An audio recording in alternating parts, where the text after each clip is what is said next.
ലോക്സഭ കടന്ന വഖഫ് ഭേദഗതി ബില്ലിന്മേൽ വാദപ്രതിവാദം തുടരുകയാണ്. ഇന്നിപ്പോൾ രാജ്യസഭ 1 മണിക്ക് ബില്ല് പരിഗണിക്കുമെന്നുള്ള വിവരങ്ങൾ കൂടി ലഭ്യമാവുകയാണ്. നമ്മളോടൊപ്പം അനൂപ് ദാസ് വിവരങ്ങളുമായി ചേരുകയാണ്. അനൂപും പി ബസന്തും നമ്മളോടൊപ്പം വിവരങ്ങളുമായി ചേരുകയാണ്. ആദ്യം ബസന്തിലേക്ക്. ബസന്ത്, രാജ്യസഭ 1 മണിക്ക് ബില്ല് പരിഗണിക്കുമെന്നുള്ളതാണ് ഇപ്പോൾ ലഭിക്കുന്ന വിവരം. എന്താണ് രാജ്യസഭയിലെ സാധ്യതകൾ? എത്രത്തോളം വിപുലമായ ചർച്ചയുണ്ടാകും? മധു, ഇന്ന് പുലർച്ചെ 2 മണിക്കാണ് ലോക്സഭ ഈ വഖഫ് ബില്ല് പാസാക്കിയത്.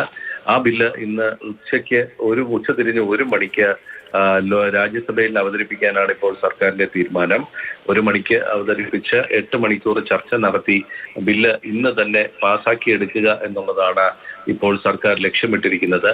രാജ്യസഭയിലും ബില്ല് പാസാക്കിയെടുക്കാൻ കഴിയുമെന്നുള്ള പ്രതീക്ഷയാണ് സർക്കാരിനുള്ളത്. അതായത് JDUവിന്റെയും TDPയുടെയും ഒക്കെ പിന്തുണ കഴിഞ്ഞ ദിവസം ലോക്സഭയിൽ കിട്ടിയ അതേ ഉറപ്പ് തന്നെ രാജ്യസഭയിലും ഉണ്ടാകും എന്നുള്ളതാണ് BJP കണക്ക് കൂട്ടുന്നത്.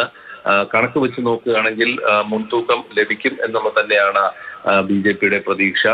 രാജ്യസഭയിൽ NDAക്ക് 125 വോട്ട് ലഭിക്കാനുള്ള ഒരു സാധ്യതയാണുള്ളത്. 6 നാമനിർദ്ദേശം ചെയ്യപ്പെട്ട അംഗങ്ങൾ കൂടിയുണ്ട്. അപ്പോൾ ആ ഒരു കണക്ക് കൂടി വെച്ച് നോക്കുമ്പോഴത്തേക്ക് 125 അംഗങ്ങളുടെ പിന്തുണയുണ്ട്. AIDMKയുടെ പിന്തുണ കൂടി കിട്ടുകയാണെങ്കിൽ 129 പേരുടെ പിന്തുണ ഉറപ്പായും രാജ്യസഭയിൽ സർക്കാരിന് അവകാശപ്പെടാൻ കഴിയുന്ന ഒരു സാഹചര്യമാണ് ഇപ്പോൾ ഉള്ളത്.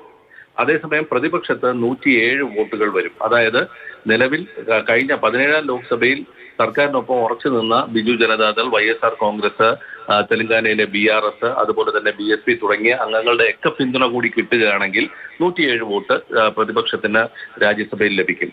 അതേസമയം കഴിഞ്ഞ ദിവസം ലോക്സഭയിൽ YSR കോൺഗ്രസ് ബില്ലിനെതിരെ ശക്തമായ നിലപാടെടുത്തത് പ്രതിപക്ഷത്തിന് കുറച്ചുകൂടി ഹോപ്പ് നൽകുക അല്ലെങ്കിൽ പ്രതീക്ഷ നൽകുന്നതാണ്. അപ്പോൾ രാജ്യസഭയിലും സമാനമായ ഒരു നിലപാടുണ്ടാവും. അങ്ങനെയാണെങ്കിൽ 107 വോട്ട് കിട്ടും. ഏതായാലും സർക്കാരിന് രാജ്യസഭയിൽ ഇപ്പോഴത്തെ സാഹചര്യത്തിൽ ഭൂരിപക്ഷം പ്രതീക്ഷിക്കാവുന്നതാണ്. ഞാൻ നേരത്തെ പറഞ്ഞ പോലെ 129 വരെ അവർക്ക് വോട്ട് ലഭിക്കാവുന്നതാണ്.